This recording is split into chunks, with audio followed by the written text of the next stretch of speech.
The following program is rated GE. It is suitable for general family viewing.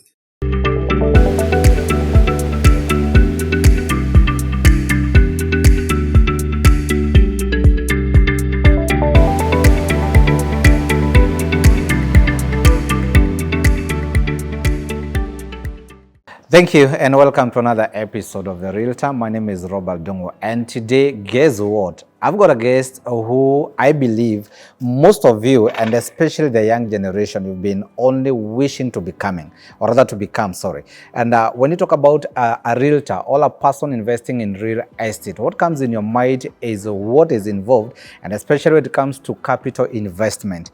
Guess what? It's not all about money. If you're passion driven, then you have an opportunity of becoming a good realtor, a person who can be looked up to and can guide the whole generation to becoming a real estate investor. Now, it's my pleasure to introduce the gentleman. Karibu sana. Asante sana, asante sana. Karibu katika show. Yes. I believe today we want to talk about journey to becoming. Yes. And how can one really be careful to become a realtor, those who are interested. Yep. Tusalimie, tuambie wewe ni nani, unatoka wapi na unafanya nini? Thank you sana for this. Asante sana kwa sababu ya hii time. Mimi naitwa Ezekiel Ng'ang'a, a mere boy from huko Kuresoi ndani na amefika TV47. Yes. Yeah. Mimi naitwa Ezekiel Ng'ang'a, nimetoka Kitengela, uanga na reside Kitengela, na nafurahia sana kwa sababu ya show ya leo. I'm firstborn in a family of 5. Nimeoa mke wa kike. Hiyo lazima tufafanue vizuri. Unajua siku hizi ndoa ni nyingi. Yeah, na nimefurahia sana kufika hapa leo. At least watu wajue huyu Ezekiel Ng'ang'a ni nani. Na watu wajue akitaka kukua kama Ezekiel Ng'ang'a how they can do it. Unaona? So mimi ndio founder wa Homesat Properties Limited. Tuko pale located Kitengela. Okay. Yep. Funny enough, or rather good enough, you have a good name that is in the recent past it has been trading. Anytime you hear of Ezekiel, yes, hatuwezi sahau na wewe. Kabisa. So tuko na Ezekiel wa mashamba. Yes. Thank you very much and welcome to the show. This is a realtor. Yes. And as usual, I've been telling my people that we're here just to bring tips and most of the trends that we have, in the real estate space in our Kenyan market. But today I wanted us to shift gear a little bit and talk about a journey to becoming. I looked at your background and I understand you've come from almost nowhere, yes, to who you are today. Yeah. And I want us to be an encouragement to somebody who is watching there and would want to be a real estate investor. Now, ulianza wapi? Where did you start? Unajua, hii yote ilianza na nyumbani. From background kuzaliwa. Na kwa sababu sisi hatukuwa na shamba. Mimi nilikuwa tu nataka one day nione kitu kanaitwa kangu. Ndao ni mchanga, unaona? So ulikuwa unasikia fulani wako na eka 10, wako na eka 20, but sisi hatukuwa hata na kitu. So hii yote ilitoka from background. Nilikuwa natamani siku moja nikuje ni at least ni achieve kataito kamoja kakue kwa under my name. So na ikakuwa ndio hivyo, tumelelewa kule Vita huko Kuresoi, tumekuja mpaka Nairobi. Lakini kufika Nairobi it is not a bed of roses. Unaona? So ile kitu imenifurahisha, na ile kitu ambayo imenifikisha hapa ni kitu inaitwa bidii. Na kitu ya pili, once umeweka Mungu mbele, without God hakuna kitu naweza, unaona? So hizo vitu na being honest. Once umepromise ya kwamba unafanya hivi, una deliver vitu, una deliver customer, maybe wamekuja wamekwambia kwamba tunataka kitu, you deliver what you promise. Hizo ndio zimenifikisha mahali niko. Unaona? Na ijakuwa rahisi juu unajua kutoka from scratch kukuja kufika hapa tunaongelea about millions. It is not an easy task. Today you are running a real estate firm, and maybe anytime we hear of a real estate firm, most of young people think about capital investment. Let's start here. Ulisomea hiyo kazi ama ulijipata ukifanya? Ni passion. Hii ni passion yangu. Na that's why hata ukinipigia simu saa 6 za usiku, uko na kitu, sitachoka kukutafutia mpaka niache umefanya nini, umepata the right thing. Yep. Now, buying a piece of land and having it in your name is different from now doing it. How did it translate from buying to owning a property farm? So now it started maybe 2007. Wakati nilikuwa natamani sana nikuwe na kakitu kangu, nilioshwa mara 3. ya kwanza nikaenda kununua, nikaoshwa safari ya kwanza, nikakuja nikaoshwa ya pili. For the sake of that person, kuoshwa ni nini? Kuoshwa, acha hiyo ni lugha ya mtaa, unajua saa hizi tuko hapa. Yani kuuziwa hewa, kuuziwa kitu iko lakini haiko. Unaona, after kulipa ndio unakuja unapata haiko. So, imekuwa ni safari. Na wakati nikuja nikaona ya kwamba naweza taka kusaidia yule mtu ako pale, ndio nilitransform nikajua ya kwamba in Kenya ni ngumu sana kutrust, but once umebuild trust kwako, kesho utakuja uniletee mtu, unaona zile delivers, utakuja uniletee mtu unamwambia watu nilikuja na tukafanya biashara na wali deliver. So hiyo ndio ilifanya nitengeneze, at least nione naweza taka kuwa na kampuni, nisaidie huyu Mkenya ako pale kuacquire kitu ambaye hatapitia ile njia mimi nilipitia. Akitaka kuacquire atakuja acquire kitu legit. That's what even ndio nilitransform kutoka kutamani kununua mpaka kukuja kuwa mtu mwenye anauza. Yeah. Ukaingia kuuza. Yes.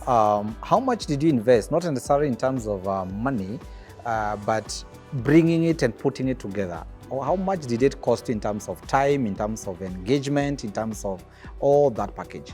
Okay, ilianza hivi wakati nilikuwa na grow, wakati unajua saa hizo mimi nimetoka mbali, unajua haujasoma, unajua kuna wale wasomi na hauko chini sana, but with God, wakati Mungu amekupatia wisdom na amekupatia favor, you will dine with the kings. Unaona? Na hivyo ndio mimi nimefika hapa. So hii kutransform kutoka huko kote nimefika mpaka hapa na nimepata doza za kuacquire. It is not about money. Mindset yako plus vision yenye uko nayo. Once umekuja umeisell, na pia wakati nilikuwa chini nikiendesha, actually mimi nimeendesha pikipiki, nimeendesha mat, nimepikia watu mandazi, nimebeba vitu na mgongo. So hao watu ndio tulikuwa tuna correct. Nawaambia ni aje So hapa mimi niko na hii vision. Tukishikana at least tunaweza anza kakitu kama kasako na nini. Tukikuwa na amount, ukikuwa na 1,100, mwingine 1,100, at least tutakuwa by then maybe Kitengela haiko imegrow kama wakati imefika size. Ulikuwa unakuja unasikia maybe 2 acres, 3 acres, maybe ni kama 2 million, 3 million. Hapo ndio nilianzia. So with hizo zenye tulikuwa tununua as a chama, as a groups, nika subdivide alafu nika dispose zangu. Hapo nikaingia bank, nikaanza kufanya nini? Sasa nikapata capital. But imekuwa ni safari ndefu, endapo haifanyangu na one day. So what we're confirming to these people here is that you don't necessarily have to have millions in your account for you to start. Yes. You don't have to, yani si lazima ukuwe na those millions. Mindset. Ukuwe na goal, vision, na uweke Mungu mbele. Plus Kenya umedeliver, utaanza. And you see now, getting into property or to real estate is somehow more involving than you could be having that 100,000 na uanze kazi ya kuuza pikipiki ama kuuza spares. How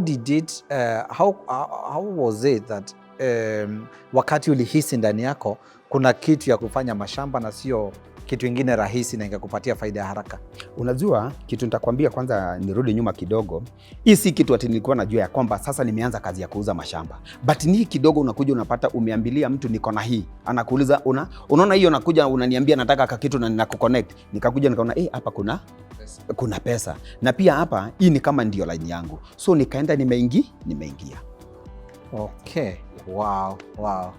Na sasa tuko mahali ambapo tunakaribia wewe sasa uko na kampuni na iko established ama iko wima na inafanya kazi. Kumekuwa na msukasuko kila mahali, and I believe that you are not exemptional. Lazima umejikita vizuri ndio uweze kukabiliana na haya mawimbi. Imekuwaje kwa huo muda ambao umekuwa katika hii safari? Imekuwa, unajua kitu iko ya kwamba safari kila saa, hata wakati unatoka hapa ukienda Tao utakuta bumps, utakuta mashimo na nini, lazima uzihepe. So ile kitu tunafanyanga ni ku make sure sisi wenyewe wakati tunaenda kununua, kupurchase maybe kama ni shamba, tumefanya due diligence, tunaanza kitu na inaitwa search, land search, tunaenda registry, tunajua maybe yule anatuuzia, familia wamekubaliana. Hizo vitu wanga zina happen. But wakati umefanya kitu inaitwa background check, inakusaidianga usikue na wakati mgumu. Maybe kama kuna vitu zinaweza arise, ni vitu ambayo maybe unaweza kuja upate anyway, hii hatuko tumeiona but ime happen. But for now, najua saizi kumekuwa na hizo msukasuko na nini, but Mungu ni mwema kwa sababu wale wote ambao wana trust Mungu hawajaiaibika. Wow. Na najua tutaingia katika kipindi kingine na utatuelezea how you have been established, how big is the farm, how many projects you have done, and what is this thing that you are calling the background check and the due diligence part of it, kwa sababu kuna mambo ambayo lazima tuyazingatie kwa kina sana ndio tuepuke haya mambo ya kunyang'anywa, ya kupoteza, and when one is affected, I believe it's a whole sector that is affected. Definitely. Now, with this said and done, I believe you've come here to be an encouragement to somebody. I want you to reaffirm, umhakikishie anayetutazama siku ya leo ya kwamba hauhitaji mambo mingi, ni msukumo ndani yako ambao utakufanya usimame. So ile kitu nitasema, asante sana kwa sababu hiyo swali, na kitu ningesema na kitu ningeambia huyu mwenye anatutazama hapa ndani siku ya leo ni ya kwamba it is possible. Although usipotumia the right channel, wewe utaona kama umeenda, lakini kidogo utakuja ujipate umefika mahali umejikoa. But with the Homes Act, wanga sisi tunakusaidia. We have a legal advice. Tuko na hizo vitu zote na wanga haturuki step hata moja. Kitu ya kwanza, once umekuja umesikia shamba, tumeingia, tumefanya search, tumefanya hizo vitu zote, tumepeleka survey, tumeconfirm na district survey, hizo vitu zote wanga tunafanya nini? So hata wewe ukikuja, sisi hatunanga mbio. Nakwambia kwamba shamba ndio hii, shika copy ya title deed, kwa sababu shamba ni title. Unaona? Na wengine wasikia wakisema title tu ni karatasi, but si karatasi. Wakati msukasuko imeingia ndio unajua si karatasi. Na tutafika hapo kwa sababu naamini ya kwamba kuna wale ambao wako na hicho cheti ama the certificate or the title itself and still is revoked, it's recalled and it's like they are losing it. I'll be coming to that. Ndio tueleze mambo gani nyinyi mnafanya, especially kama wale ambao wamekuwa kielelezo kwa kizazi ambacho we are talking about the young generation, what you doing to make sure that at least we have everything put in place. Thank you so much for keeping it the Realtor, and I believe you're getting something. You don't need millions in your account for you to become a real estate investor. What you need is to have passion for the same, the knowledge for the same, and you go out to the ground, because this is a commodity, as we have said in the past, that will never be sufficiently supplied across the globe. So keep it tuned. There's a Realtor. Don't go away, because after this short break, we'll be right back.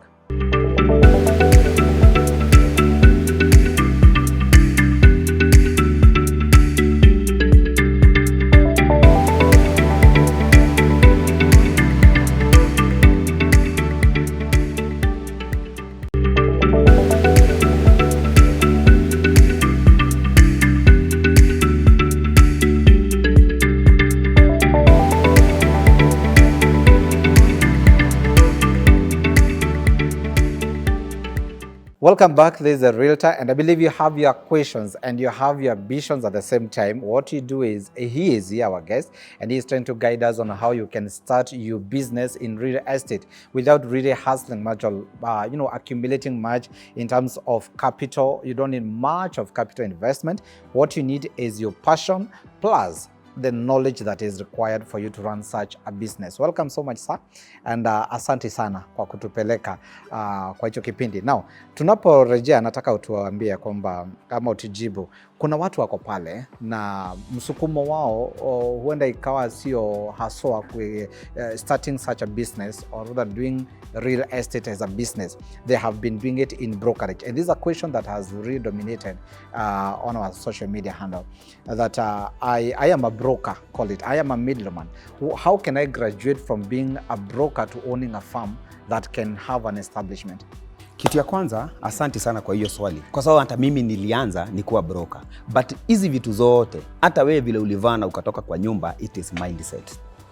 Hakuna mtu alizaliwa kuwa broker, hakuna mtu mwenye alizaliwa akiona kampuni. So hii yote once imechange kwa mindset na ile kidogo uko nayo, juu njia zote haziwezi fanana. Unaona kama hii mkono yangu, unaona hizi vidole zote hazifanani. So hivyo tu ndio baraka zetu hazifanani. So hii yote once umechange kutoka kwa mindset na ile kidogo uko nayo, juu you have skills. Unauliza huyu mtu mwenye anaweza taka kutoka broker kukua a company owner. So hii yote ni mindset. Once umebadilisha mindset yako, you will go far. Yeah. Kwa hivyo sio mambo na siwezi ama naweza, ni mindset. Mawazo yako. Yep. The mindset. Yep. Now, someone is out there and struggling to thinking that the market, or rather the space, is saturated. It is oversupplied. Is there space left for someone who would want to become an investor like you? Yeah, kunayo, kwa sababu ujue mimi nimekuja na skills zangu. but mwingine pia atakuja na skills zake. Watoto wenye atamaliza shule 20 years from now, si bado utawapata hapa? So space iko, ile kitu imebakia ni wewe mwenyewe ukuje uonyeshe wananchi ni nini uko nayo, ni nini unaweza fanya, ni nini unaweza deliver. Yep. Kama umejitokeza na umefanya haya yote, jambo moja limebaki. Wananchi hapa, especially Kenyans, they have lost a lot and there's a lot of tension anytime someone thinks or talks about property investment. What are you doing to make sure that this tension is eased and there's access to property legitimately? So ile kitu wanga sisi tunafanya, wanga tunasaidia huyu mteja mwenye uko hapo. Wewe unataka kuacquire a property, tunakuja tunakutake through na hatuna mbio. Na pia kitu kingine pia wanga nasaidia. Pia wakati unafanya vitu na juu kama sisi saizi kitu umetufikisha hapa, tuko na banks mbili, tuko na Family Bank na Mwananchi. Unaona wakati umekuja tumeenda kwao, au pia wanakusaidia kufanya due diligence. Juu ukikuja na ununue shamba si kama simu. Lazima ufanye background check. Wakati umekuja hapo, legal advice wanakusaidia kwamba lazima ufanye kitu inaitwa search ya shamba. Ukishamaliza kufanya search, unaenda unanunua mutation kutoka land registry, land survey pole. Ukishafanya uko na search, uko na mutation ya shamba, hiyo ndio unaenda nayo kwa ground. Unakuta ground vile iko na mutations zinapelekana, hiyo inakuanga almost there. Unaona? But once umeruka step moja, hapo ndio unakujanga unapata kidogo maybe mtu amejifanya nini? Amejipata mahali ambayo hapakuwa panafaa. Ndio, saizi tunakaa wakati mgumu, unakuja unapata ya kwamba yes, kuna cartels, kuna nini, kuna wakora, but hao wote wako hapa tuishi na wao. Juu ni baba ya mtu, ni mama ya mtu, lakini it is up to you. Enda kwa the right people. Tumia the right channel yenye inakusaidia kuacquire what you need. Kwa sababu I think ukiacquire land ama property, mtu unakuanga unasema kweli nimeenda mahali. Hakuna kitu inakuanga mzuri ama ina certify kama kuona umesettle your family. Na mtu ambaye akona cheti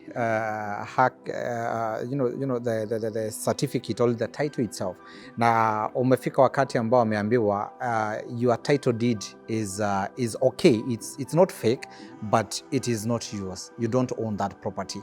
Huanga imeendaje huyu mtu amepata haki dhibiti ama amepata whatever it is, na at the end of the day inakuwa revoked? Ni nini huanga imekosewa? Sasa hapo kuna vitu zinakuanga. Saa zingine tunasemanga sijui nitaiweka mandates to error, but wakati vitu kama hizo zimehappen na wewe mwenyewe kama hizi vitu zilikuwa I think maybe Joska, si ndio?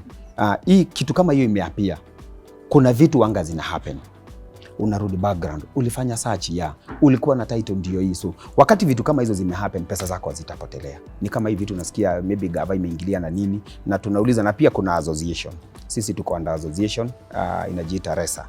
So wakati uko under association, hizo vitu wanga zinaangaliwa. Tunasema huyu mteja wetu alipotelea wapi. RESA kama sikosei ni Real Estate Stakeholders Association. Yes. Now, sijaona kama association ama kama chama, kama kikundi mmejitokeza na kutetea haki za wale ambao wanapoteza, innocently they are losing it. What is RESA doing to make sure that nyinyi kama wanachama umetetea haki za hao? Okay. Sasa hapa kuna huyu chairman wetu anaitwa Kenywairato. Actually, nirudi nyuma kidogo, vitu kama ile ilifanyika kule Portland. Watu walikuwa wamewaniwa from 2010, wacheni kununua hii. Endapo kwangu nasikia uchungu sana, nikijua maybe mtu alinunua innocently na mwingine anakuwa anajua kwamba Kenya anauza si kitu yenye inafaa. Vitu kama hizo RESA imeingilia hapo, na ndio umesikia maybe unasikia kama imenyamaza, ende kwetu inatuumiza. Kwa sababu kuna yule mteja aliingia pale innocently, hakuwa anajua, but kuna yule alikuwa anajua, na hiyo ndio unasikia nikisema ni vizuri mtu afanye kitu inaitwa background check. Wakati umefanya background check, na pia hata unauliza, kwa sababu unajua shamba si kama simu utaweka kwa mfuko. Uliza hata rafiki yako, nitapitia njia gani? Na kama hauna rafiki mwenye unaweza uliza, tupigie sisi HomeSat 0793 655 655. We will guide you, na tutajaribu kukusaidia kukufikisha mahali utaenda juu. Ukiachieve, hiyo ndio furaha yetu. Kuna mtu pale ambaye anataka kununua na mwingine hataki kununua. Kuna wanarika hapa na pale ambao they are just used out there. Yeah. What's your advice in so long as this whole investment journey is concerned? Please advise them. Mi kitu niangalie ile kamera ama hii. So kitu naweza ambia mwanarika ama youth mwenzangu mwenye uko hapo ni ya kwamba wakati umeacquire the right property, you can never go wrong. Na hii si kama gari. Once umenunua gari hata kama ni ya milioni ngapi, inaanza kudepreciate. But once umekuja umeacquire, maybe umenunua land, already inaanzanga kuappreciate. So kitu nitawaambia, usiangalie gari, usiangalie mavazi, look, usijui nini, invest. Kwa sababu wakati umeinvest na wakati umeacquire, you are investing for your future and your future kids. Yeah. Swali la mwisho kakangu, kuna hili jambo ambalo limejitokeza mara kwa mara ya kwamba nyinyi kama wauzaji you selling what we call the speculative value. Mnaniuzia value ambayo ni ya miaka 10 ijayo in the name of kutakuwa, ili hali kuna wale ambao wanataka value ambayo ni ya saa hii. How do we balance this kind of approach? Ile kitu wanga tuna balance yetu, tumesema kuna hao mabrokers na kuna wenye wanauza vitu zao. Sisi kama ile kitu wanga tunafanya ni ya kwamba once tumeacquire land wanga tunakuja tuna add value. Hata wewe mwenyewe ukikuja tukwambia kwamba this is 2 million, inakaa milioni 2. Lakini once umekuja umepelekwa hivi umeuziwa kitu ya 2 million, 10 million, hapo kidogo mnasaidiaje nyinyi? Do you help in valuation or assessing the value, the visibility study? How do you go about it? Yeah, hiyo ndio ulisikia nilikwambia, once umepita the right channel, kuna value, kuna survey mwenye amekatakata shamba, kuna nini, hizo vitu zote tunakufanya nini, tunakupeleka, tunakutake through, ili usikuje ulipe pesa ambapo 10 years from now utakuja upate ndio hiyo property inafikisha wapi, inafikisha hiyo time. Yeah. Wow. Yeah. Asante sana. Now, I believe you there and you've been wondering how to start this journey of property investment. You are an investor or you want to start it as a business, then my guest is here to guide you. And I believe that by now you understand better how you can start this journey. It's not about the millions in your account. It's not about the network you have. I've said it's about the passion plus the knowledge that is necessary for you to run such an investment or such a journey. And thank you so much for keeping it here, rather for availing yourself for us. Tumefurahia sana. Asante leo sana. Show umetupeleka pwani, tumekizungumza Kiswahili. Imeisha. Thank you so much for coming. Hata mimi nimefurahia sana. Kumbuka tukimalizia your network is your net worth. Right. Yeah. Asante. Yep. Mtu angetaka kukupata atakupata wapi? Kwa sababu najua the next question will be where can I get that man because I want to start investing to such a company. Yeah, so ukitaka kutupata sisi tunaitwa Homesat Properties Limited. Tuko located, ofisi yetu iko pale Kitengela. You can call us on 0793 655 655 or 0798 655 655. Hapa ukikuja tutakuserve vizuri, tutakupeleka na mtaratara until uakoe the legit property. This was meant for anyone who is willing or is out there and looking for where to start. You have the answer today. Thank you for keeping it the Realtor. And I believe that by the time we are getting next, you'll have taken the step because we have tried to answer the question that you've been asking. My name is Robert Dongo, your host, and until next time, God bless you.